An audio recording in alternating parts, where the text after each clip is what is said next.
Hello,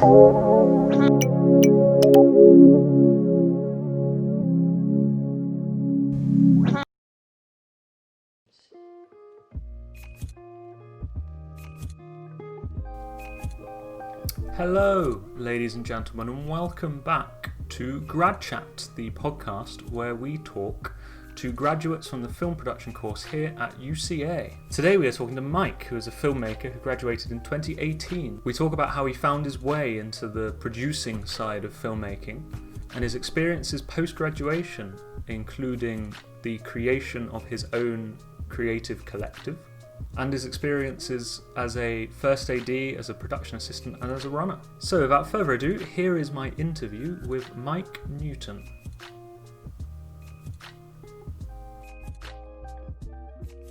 Okay, well, I'm Michael Newton. I graduated in 2018. When I was at UCA, I specialized in the producing course, and then when I left, I've gone on to do exactly that, produce, run, PA, and PM. Awesome. Thank you for joining us, Mike.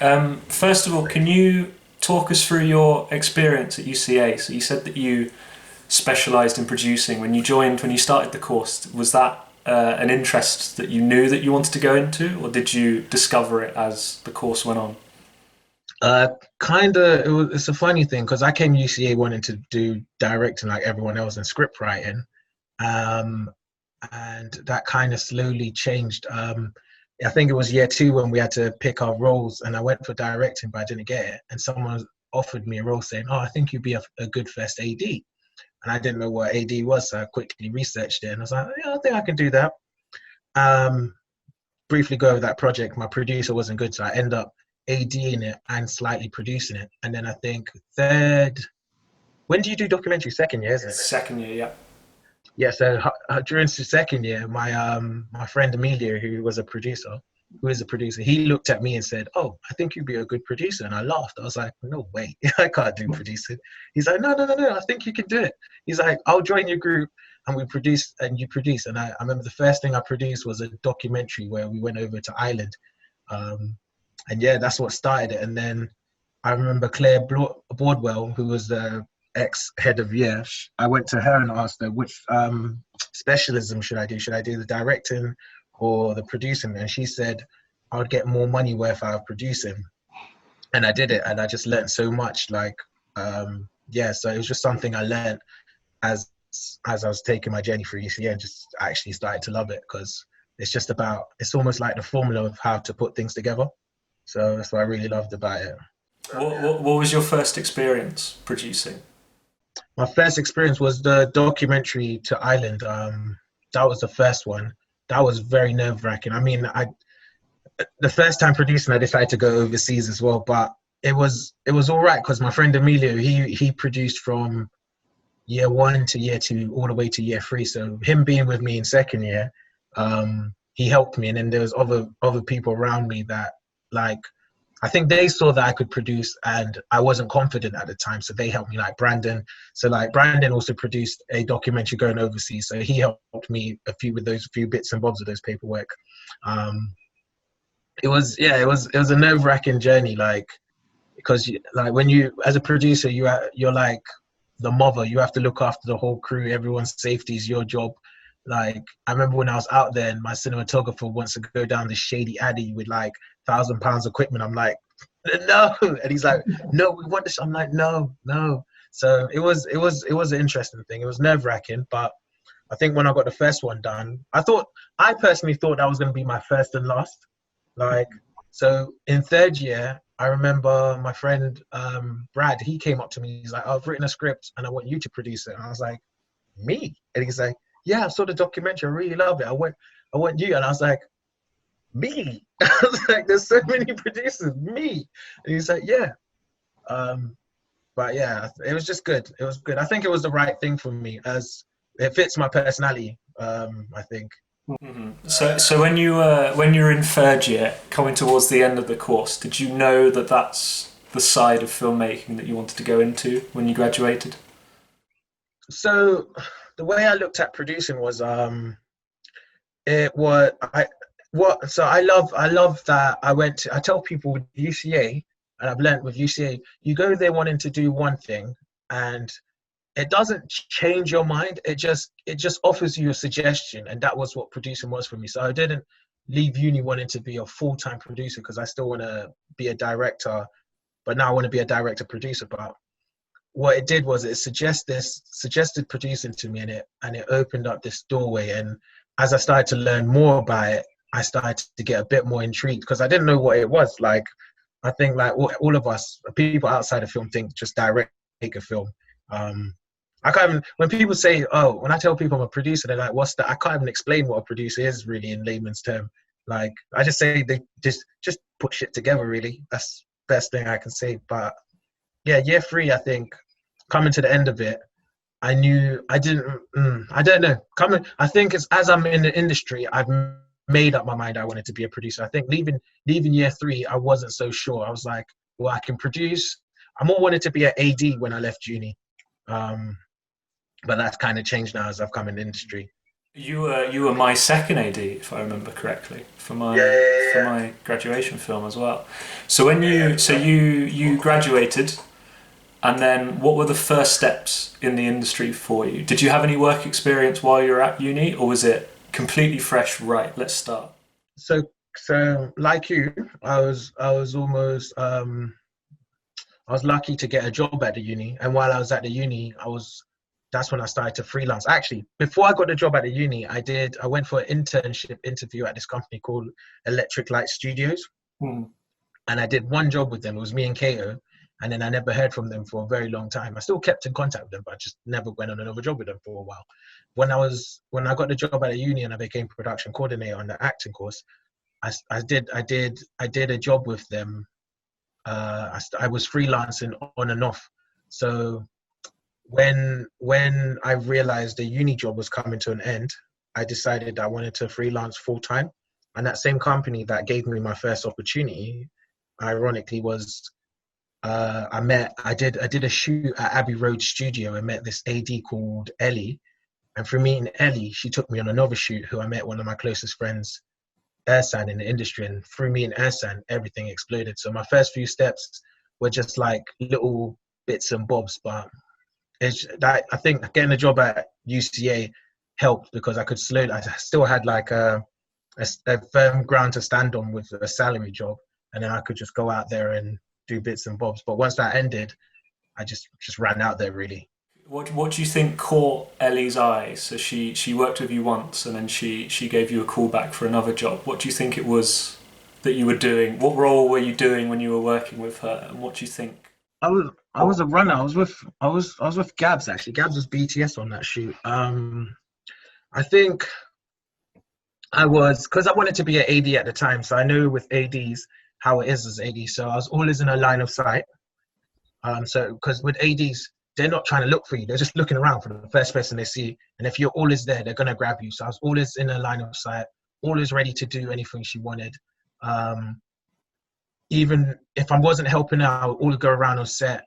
This is when I was really eager. Now I've learned to work smart and not so hard in this. I still work hard, but work more smart. So, but at that times I would go around, offer teas and drinks.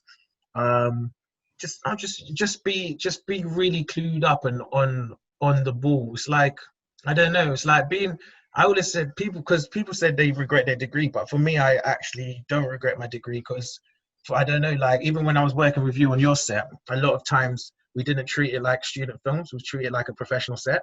And I told people that that was the best thing to do, and it did prove to be the best because when I left UCA and went on those sets, because I've had that mindset, it wasn't any different. So you have to be very on the ball because you can't be like, and the biggest advice I'll give to students is you can't be like, oh, it's only a student film, because when the time comes for you to be on an actual set and be on the ball, it takes a longer time to switch over into the mindset of being, let's be on it. But if you're from uni, you've got that process of, I'm treating this as a professional set, and I'll only accept the best. Then when you get into the industry, you're gonna find that you're gonna sail out really smooth because people like people that are really clued on, hard working. And I think that was it with Ellie. She just knew that if they needed like luggage lugging up the stairs, I will do it. If they needed 50 people making tea, I would do it. Like if she looked around and needed someone ASAP, I was most likely there. So it was just that, like. And sometimes when you're on a set where there's not a lot of crew members, there's not a lot of money, but you need that's very hard working, those are the type you look out for. So I think that was just it. Like I was just hard working and just always on the ball. Mm-hmm. How did you find the adjustment then from working on student films at uni and then being out in the real world, as to speak? I don't know. Like I said, because I've always treated everything I do with the same work ethic. The only differences was able to be a bit more playful and chillax because it's a professional set. So at first you're just really not intense, but you're like you don't want to mess up. That's the first thing. You don't want to mess up. And at the same time, I'm very wowed. Like I think the most mind blown, I've been mind blown twice. The first time I went Abbey Road Studio because we shoot in the music video for the film Yesterday. So they had like cranes. They had like I think 3 camera setups. They had cranes, multiple tracks. Like it was just crazy, and I was just sitting there like, oh my words! Like I would never imagine when I was at UCA that I would be here on a set like this. This is incredible. Like, so I think the only adjustment I had was like just feeling like not to mess up and to press. But I think UCA does very well, especially if you take UCA serious, because the course is so practical. If you treat it with the respect you deserve and the course deserve, when you leave, you're actually more likely, very more ready than people that have never done that much kind of set work or new to it. Because a lot of people, so one time, this is me diverse. One time, I got called for a job to be a runner. So I got to set, and the producer didn't have an AD, and he was trying to AD, and he was failing. So I remember I messaged my friends like, I'm gonna AD this by the end of the day. Literally, like I think 2 hours after that text, I was helping the producer, and he's like, do you want to AD it? And I was like, yeah. Anyway, smack it. And I remember the cinematographer, he's been in the game for about 15 years or something like that.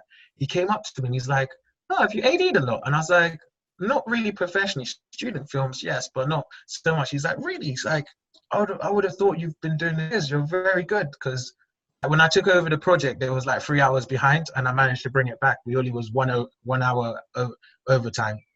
So it was really good. So I think because of UCA and like being on, like I stepped up on your one as well when Holly was busy, having those experiences at uni, like those set lives. So when the situation came for me to step up, I was ready. So I think adjustment wasn't too hard for me, at least. It wasn't really too hard. So you said sort of jumping into jobs with that enthusiasm and that energy. When you graduated, were you similar to me in that you were just saying yes to everything? Paid, not paid? If you saw something on Facebook or if you saw something online, were you just jumping in, trying new things? Or did you use more precision to try and find the jobs that you felt suited you? I mean, I didn't. So like, I wouldn't say yes to like a sound job because I know I can't. I wouldn't go on a professional set and try to do sound because I'm not a soundy. But like, say art assistant or stuff like that, yeah, I'll try to apply for that because art department is something you can learn as you go. Hair and makeup, no. It's like I did take precaution what I was going for. So running jobs, PA, now more PA, but running jobs, I did say a lot yes to. And what helped me a lot was, and this is another advice I'd give people is, I have Ersan, who I met through Ellie. When I first started to work with Ersan, some of the jobs were like not even that much. It was like maybe £45, £35 for a 12-hour day, and I'll say yes. And a few times I do those kind of jobs. Some jobs were for free, not with him necessarily, with other people. So I did a lot of jobs that were free, a lot of jobs that weren't high paying, and the odd bits that was high paying. But what happened was, I remember I went to an agency because I signed up with a diary service. I went with an agency, and they was looking at my CV, and this was like, I think 3 or 4 months of freelancing, and it was like, oh wow, how long have you been freelancing? And I was like, only 3 to 4 months. And they're like, your CV is quite impressive because of these free jobs. At the time, I didn't know companies' statuses and their worth and their value on paper. The companies that was on my CV, because of those free jobs I did and those low paying jobs, because I wasn't looking at the money and I was just looking at the opportunity and the networking, it paid its value 10 times worth. Because of those names on my CV, it pushed me up the ladder. So I got access to certain things quicker and stuff like that. So I'd say, yeah, like if a job's free, sometimes you have to weigh it up and think there's opportunities and opportunities. So maybe through meeting this person might lead me to a new thing, but so you get paid in your own way. So yeah, I done a lot of free work, but I was still selective enough, but saying yes to everything. So tell me about the positives and the negatives of the work that you do at the moment as a production assistant, as a PA, as a runner. Positives is you get to meet lots of people, because your network is your net worth, is your net worth. Less responsibilities.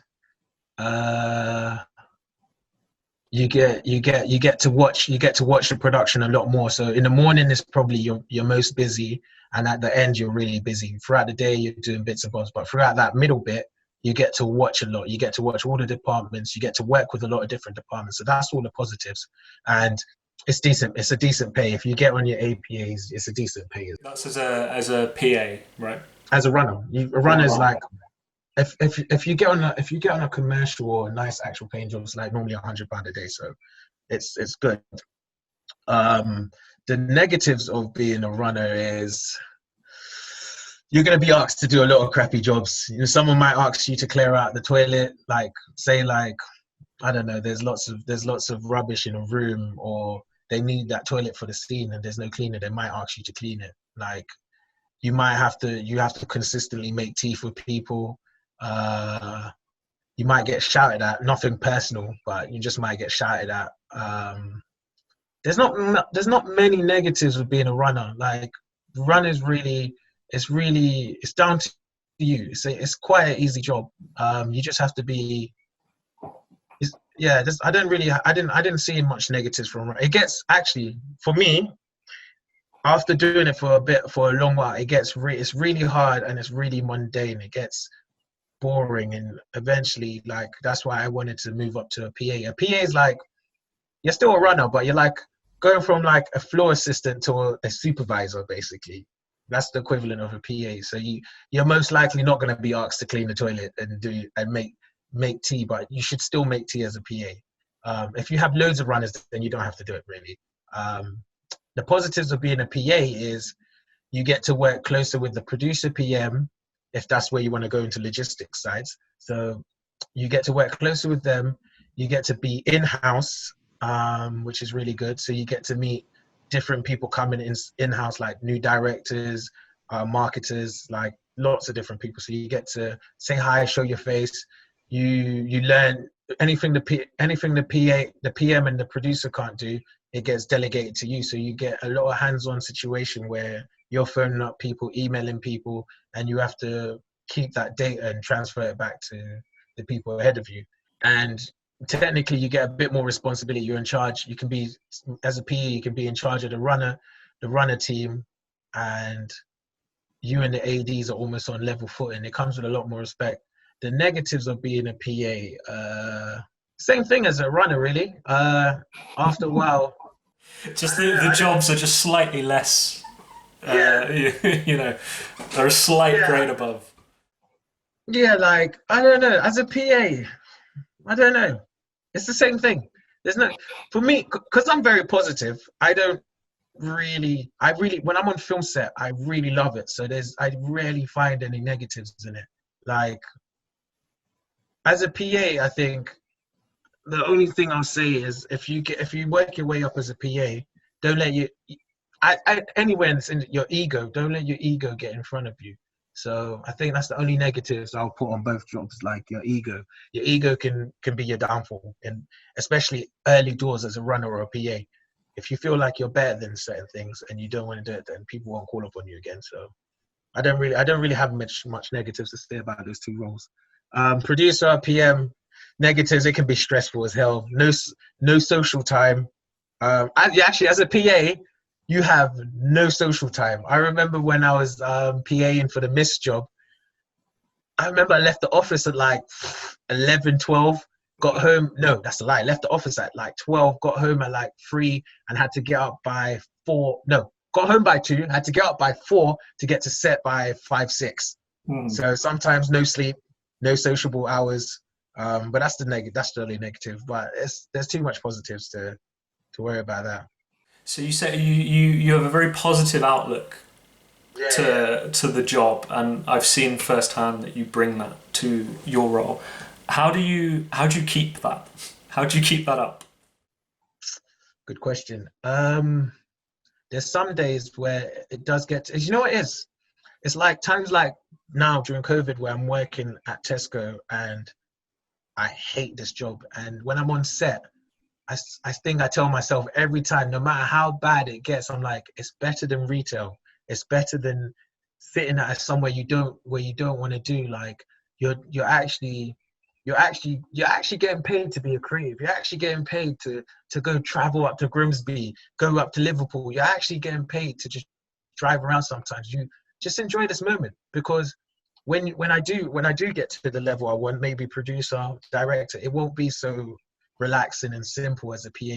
So sometimes that's what helps me stay positive. I just live in the moment and tell myself, I'm doing something I love. I'm doing what I studied, and I'm doing something I love. So just be grateful, like, and be happy. And normally when you're happy, other people around you are happy. And like, I don't know, I'm on set when I'm on set, it's just, I don't know, like, I don't know, like I remember with the rain, this was just before Christmas, just the Miss shoot came out really sick, but it was one of the hardest shoots I've done. But it was amazing. Like there's moments it was difficult, but there's moments in it where it's amazing. Because imagine being on set and you've got like 50 bikers like on quads and motorbikes, and you're trying to herd them. You've got like 7 drift cars going about, and it's like those little moments. You're just like, I love my job. I actually love my job. And what's there not to be happy about? So, I relate. There's a lot of moments where you're almost in disbelief, yeah. where you just can't believe that this is that this is happening. I've had moments where on a set that I was on, where I was told that I was in danger of rutting deer. So deer go through sort of a rutting season, where they can get sort of highly charged, and they can get aggressive. And I was told very seriously that those deer over there might come after you while I'm setting up this like dolly track. And this sort of strange rush of adrenaline went through my head, and I got told what to do. I got told to hide behind a tree. Hide behind that tree if those deer look at you and they start coming this way. And there was a moment where I was like, this is the stupidest job in the world. And I love it. Honestly, because you're basically, it's like, I don't know. For me, I'm a person where I don't like doing things I don't want to do. So like, it's just, yeah, like when you get on set, you realize everyone's like you. Everyone's just like a big kid that's getting paid to be a creative. Like, yeah, it's very enjoyable. I don't know. I don't know. I try to be happy. It's easy being negative and harder being positive. So there's no harm in being positive, even when everything's going bad. That's just life. You've gone on to form your own production company, haven't you? How did that come about? Yeah. So I don't know if I call it a production company. I call it a collective, but I do want it to be a production company eventually. That happened as so my friend Emilio that got me into producing, and Kyle, who's a soundie. So me and Emilio specialized in producing, and Kyle specialized in I think he went for editing, but he's really good at sound. So it was those two, and I literally had to beg Emilio, like convince him, like, bro, let's make this. Let's create content. I want to have our own platform where we can create our own content, and that was legit the idea I sold to him. And then, ironically, my friend Micheal, who's a color grader that went to Ravensbourne, he also does music, and he wanted a music video done. So me and Emilio produced that for him, and then that kind of brought everything together. So because Micheal color graded it, so me and Emilio produced it, and Micheal graded it. So I introduced Micheal to Emilio and Cal, and that was the four of us that started it at first. And then after that, I brought in one extra friend, and then Philip from year 3 that's just graduated, Philip Patton. I also brought Philip on another music video set and got him to edit it. Micheal graded it, and then that's how I dragged Philip in. So it's just me having this crazy goal and dream, and just like trying to drag people along and say, well, come here. Here's a space where you have, hopefully you have a pool of people you can use to help create your content. If you want to create it for yourself, that's fine. If you want to create it as a collective, we have a platform we can put it on. And since starting that, we started off on Instagram. And I remember we was just uploading other people's work and stuff. And through doing that, I made a lot of contact with other people. So there's this animator that I met, and he's doing animation for me on a project right now. Yeah, it was just a crazy idea that we started. But working in these production companies, I realized that's how a lot of it starts. Like a few friends just decide, let's get together and make a business. Because everyone wants their own business and their own production company, but it's not so straightforward. So yeah, that's how it started, really. Just a platform to create as a creative and have a safe space for other people to come if they want to have a collaboration.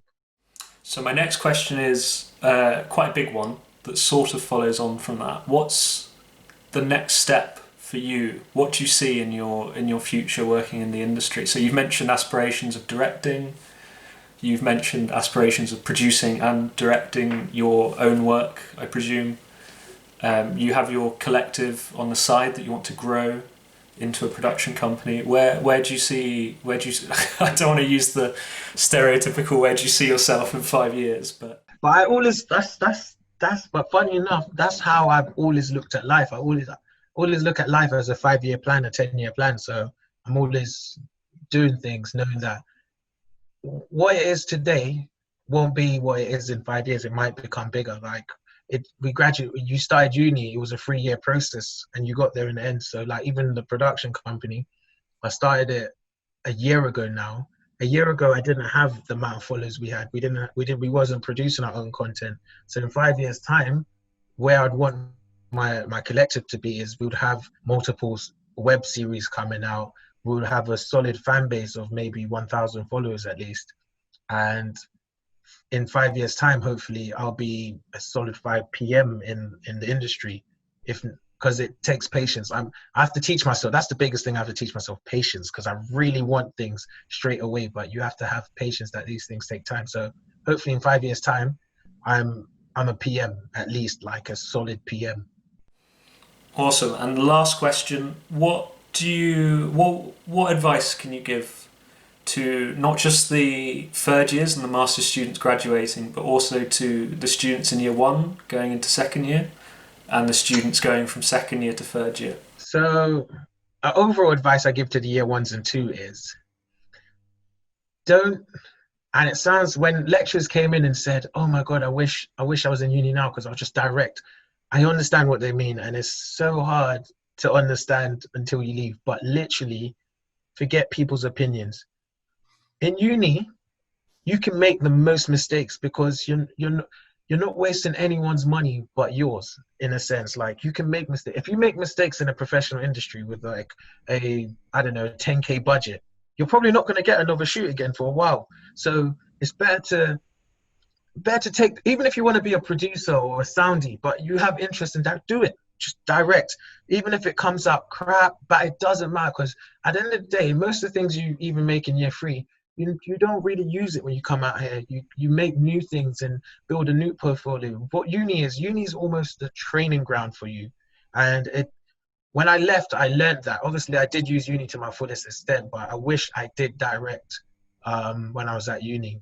But I think people's not opinions, but I didn't feel like there was that. Uni's a very territorial, cliquey place, so you just don't have the confidence to do that. But I think year ones and two, just do it, just absolutely do it. For a master graduate person, I'll tell them how to get your foot in the door is about how much you really want it, how much hours. Some days I spent 6 hours just sending out emails. Sometimes I get no replies, but it didn't matter.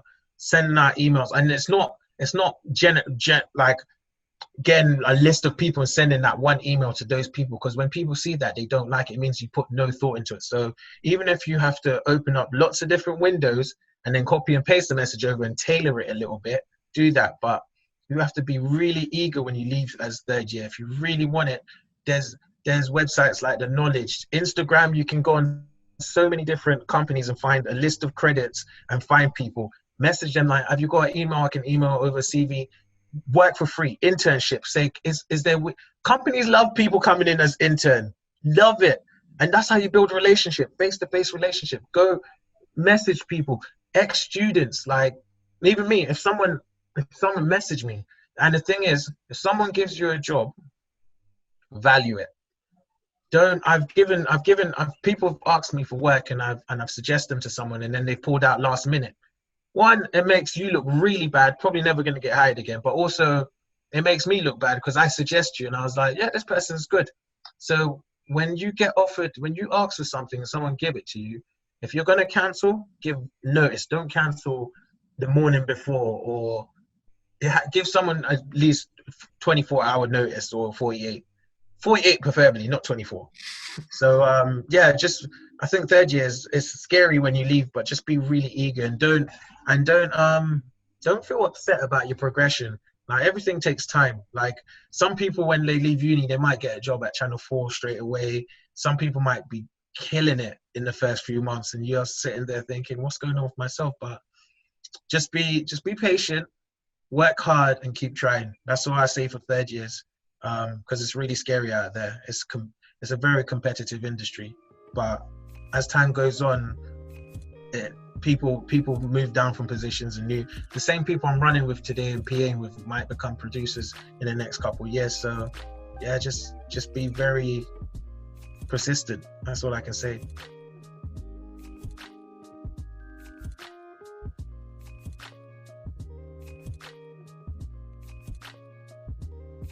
Thank you very much to Mike for giving up his time to talk to us. It was a great chat. Not so sure about my shirt, but a great chat nonetheless.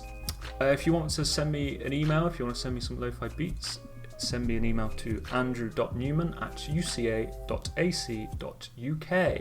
But until next time, stay safe, and I will see you all very soon.